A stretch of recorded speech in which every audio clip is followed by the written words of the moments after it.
ಎಲ್ಲರಿಗೂ ನಮಸ್ಕಾರ. Sunanda cooking YouTube ಚಾನಲ್ಗೆ ನಿಮ್ಮೆಲ್ಲರಿಗೂ ಸ್ವಾಗತ. ಇವತ್ತಿನ ರೆಸಿಪಿ ಬಂದ್ಬಿಟ್ಟು ಬೀಟ್ರೂಟ್ ಕಿಚಡಿ. ಬೀಟ್ರೂಟ್ ಕಿಚಡಿನ ಮನೆಯಲ್ಲೇ ಹೇಗೆ ಮಾಡೋದು ಅಂತ ಹೇಳ್ಕೊಡ್ತೀನಿ, ಬನ್ನಿ. Let's start.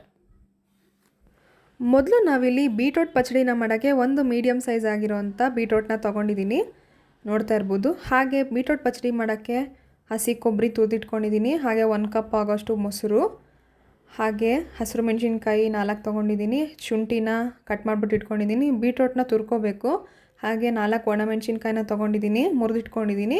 ಹಾಗೆ ಕರಿಬೇವನ್ನ ಸಹ ತೊಗೊಂಡಿದ್ದೀನಿ. ಕರಿಬೇವನ್ನ ಚಿಕ್ಕ ಚಿಕ್ಕದಾಗಿ ಕಟ್ ಮಾಡಿದ್ದೀನಿ. ನೀವು ಬೇಕಾದರೆ ಕಟ್ ಮಾಡದೆ ಕೂಡ ಹಾಕೋಬೋದು. ಇದಿಷ್ಟು ಇಂಗ್ರೀಡಿಯೆಂಟ್ಸ್ನ ನಾನು ಇವಾಗ ಬೀಟ್ರೂಟ್ ಪಚಡಿ ಮಾಡೋಕ್ಕೆ ತೊಗೊಂಡಿದ್ದೀನಿ. ಇವಾಗ ಹಸಿ ಕೊಬ್ಬರಿ, ಮೆಣಸಿನ್ಕಾಯಿ ಮತ್ತು ಶುಂಠಿನ ರುಬ್ಲಿಗೋಸ್ಕರ ಮಿಕ್ಸಿ ಜಾರ್ಗೆ ಹಾಕಿದ್ದೀನಿ. ಅದಾದಮೇಲೆ ಬೀಟ್ರೂಟ್ನ ತುರಿದ್ಬಿಟ್ಟು ಪ್ಯಾನ್ಗೆ ಹಾಕಿ ಬೀಟ್ರೂಟ್ ಸ್ವಲ್ಪ ಮೆತ್ತಗಾಗೋವರೆಗೂ ಬೇಯಿಸ್ಕೊಡ್ತೀನಿ, ನೋಡ್ತಾ ಇರ್ಬೋದು ನೀವು. ಪ್ಯಾನ್ ಮೀಡಿಯಮ್ ಫ್ಲೇಮಲ್ಲೇ ಇಟ್ಟು ಬೇಯಿಸ್ಕೋಬೇಕಾಗುತ್ತೆ, ಯಾಕಂದರೆ ಹೈ ಫ್ಲೇಮಲ್ಲಿಟ್ಟರೆ ಅದು ಹೊತ್ತೋಗೋಂಥ ಚಾನ್ಸಸ್ ಇರುತ್ತೆ. ಬೀಟ್ರೂಟ್ನ ಹಾಕಿದಾದ್ಮೇಲೆ ಒಂದು ಅರ್ಧ ಕಪ್ ಆಗೋಷ್ಟು ನೀರನ್ನ ಹಾಕ್ಬಿಟ್ಟು ಬೇಯಿಸ್ಕೊತೀನಿ. ಹಾಗೆ ಪದೇ ಪದೇ ಕೈಯಾಡಿಸ್ತಾನೆ ಇರಬೇಕು, ಯಾಕಂದರೆ ಎಲ್ಲ ಕಡೆ ಅದು ಚೆನ್ನಾಗಿ ಬೇಯಬೇಕಲ್ಲ, ಅದಕ್ಕೋಸ್ಕರ. ಈಗ ಬೆಂದಿದೆ, ನಾನು ನಿಮಗೆ ತೋರಿಸ್ತಾ ಇರೋ ಕ್ಲಿಪ್ಪಲ್ಲಿ ಇದು ಇವಾಗ ಬೆಂದಿದೆ. ಆಗಲೇ ರುಬ್ಕೊಂಡಿರೋಂಥ ಮಿಶ್ರಣನ ಹಾಕೋತಾ ಇದ್ದೀನಿ ಇವಾಗ ಅದಕ್ಕೆ, ಯಾಕಂದರೆ ಅದು ಕರೆಕ್ಟಾಗಿ ಬೆಂದಿದೆ. ಅದಾದಮೇಲೆ ನಾವು ಇದನ್ನು ಆ್ಯಡ್ ಮಾಡಬೇಕಾಗುತ್ತೆ. ಹಾಕಿಬಿಟ್ಟು ಕ್ಲೀನಾಗಿ ಕಲಿಸ್ಬೇಕು.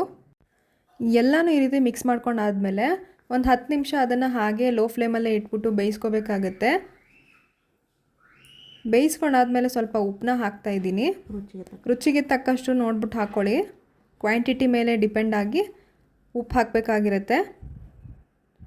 ನೋಡಿ, ಈ ರೀತಿ 10 ನಿಮಿಷ ನಾನು ಬಾಡಿಸ್ಕೊತಾನೆ ಇರ್ತೀನಿ, ಯಾಕಂದರೆ ಅದು ಹಸಿ ವಾಸನೆ ಎಲ್ಲ ಹೋಗ್ಲಿಕ್ಕೋಸ್ಕರ ಮೆಣಸಿನ್ಕಾಯ್ದು. ಇವಾಗ ನಾನು ಗ್ಯಾಸ್ನ ಆಫ್ ಮಾಡಿಬಿಟ್ಟು ಅದೇ ಪ್ಯಾನ್ಗೆ ನಾನು ಮೊಸರನ್ನ ಆ್ಯಡ್ ಮಾಡ್ತೀನಿ. ಅಂದರೆ ಅದು ಏನು ಮಾಡಿದ್ದೀವಲ್ಲ ಕಿಚಡಿ ಮಾಡಲಿಕ್ಕೋಸ್ಕರ ಮೊಸರನ್ನ ಆ್ಯಡ್ ಮಾಡ್ತೀನಿ. ಮೊಸರನ್ನ ನಾನು 5 ಸ್ಪೂನ್ ಆ್ಯಡ್ ಮಾಡ್ತೀನಿ. ನಿಮಗೆ ಬೇಕಾದರೆ ಜಾಸ್ತಿ ಕೂಡ ಹಾಕೋಬೋದು.